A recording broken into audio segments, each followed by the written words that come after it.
Assalamualaikum warahmatullahi wabarakatuh, teman-teman semua. Sebelum kita mulai merenungi keajaiban hari ini, saya mau pastikan kalian sudah klik tombol subscribe dan nyalakan loncengnya ya.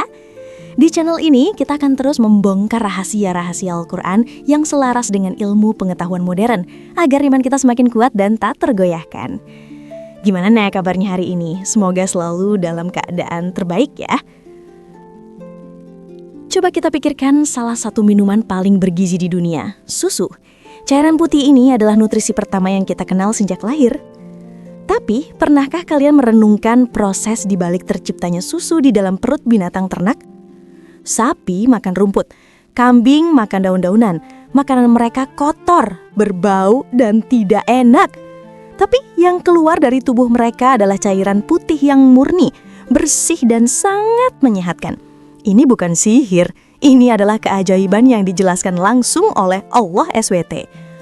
Allah berfirman dalam surat An-Nahl ayat 66, "Dan sungguh pada binatang ternak itu benar-benar terdapat pelajaran bagi kamu. Kami memberimu minum dari apa yang ada dalam perutnya berupa susu yang murni antara kotoran dan darah yang mudah ditelan bagi orang yang meminumnya."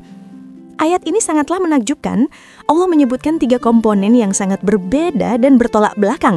Susu, nutrisi, kotoran, sampah, dan darah, sistem transportasi. Dan Allah menegaskan bahwa Dia menghasilkan susu yang murni di antara ketiganya. Mengapa Al-Quran yang diturunkan 1400 tahun lalu di gurun pasir bisa menjelaskan proses biokimiawi ini dengan sangat akurat? Biokimiawi di balik ayat Al-Quran. Mari kita telaah dari sudut pandang ilmu biologi modern. 1. Makanan dan kotoran. Makanan yang dimakan ternak, rumput, biji-bijian, masuk ke perut dan dicerna. Proses pencernaan menghasilkan sari-sari makanan atau nutrisi yang siap diserap dan kotoran, yaitu ampas yang harus dibuang. Kotoran ini melalui saluran pencernaan dan dikeluarkan. Inilah komponen kotoran yang disebut Al-Quran. 2. Darah, sang kurir kehidupan. Setelah sari makanan diserap oleh dinding usus halus, sari makanan itu tidak langsung berubah menjadi susu. Ia harus diangkut terlebih dahulu. Disinilah peran darah dimulai. Darah berfungsi sebagai sistem transportasi utama. Darah mengangkut sari makanan, oksigen, dan berbagai senyawa lain ke setiap sel tubuh, termasuk ke kelenjar susu yang ada di ambing atau payudara ternak. Darah membawa semua bahan baku ini. 3. Susu, produk akhir yang murni. Di dalam kelenjar susu, terjadi proses biokimiawi yang sangat rumit. Sel-sel kelenjar susu mengambil bahan baku dari darah, seperti air, lemak, laktosa atau gula susu, protein atau kasein, dan mineral, lalu mengolahnya melalui proses filtrasi dan sekresi yang luar biasa presisi.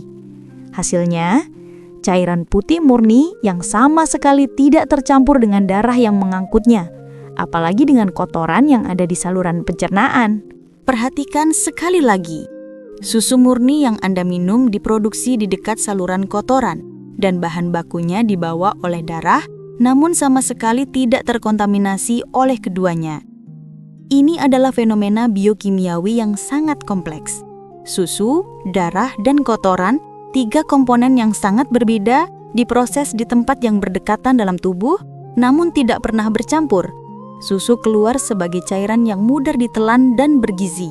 Kotoran keluar sebagai zat sisa yang menjijikan. Dan darah tetap di dalam menjalankan fungsinya.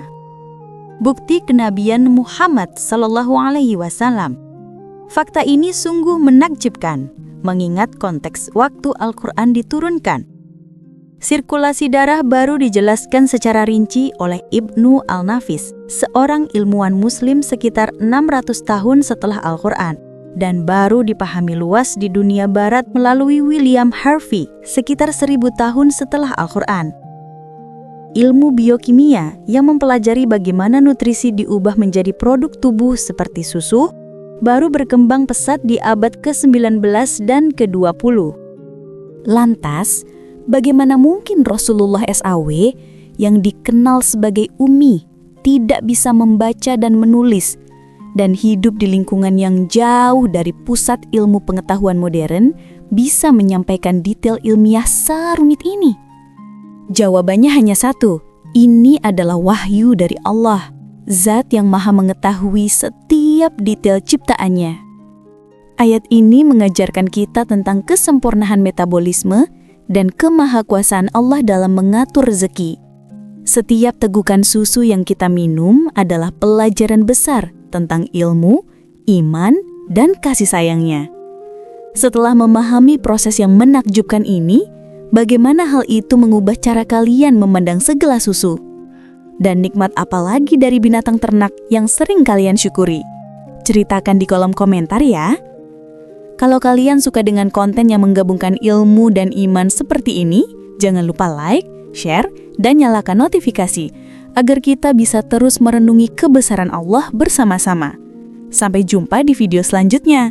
Wassalamualaikum warahmatullahi wabarakatuh.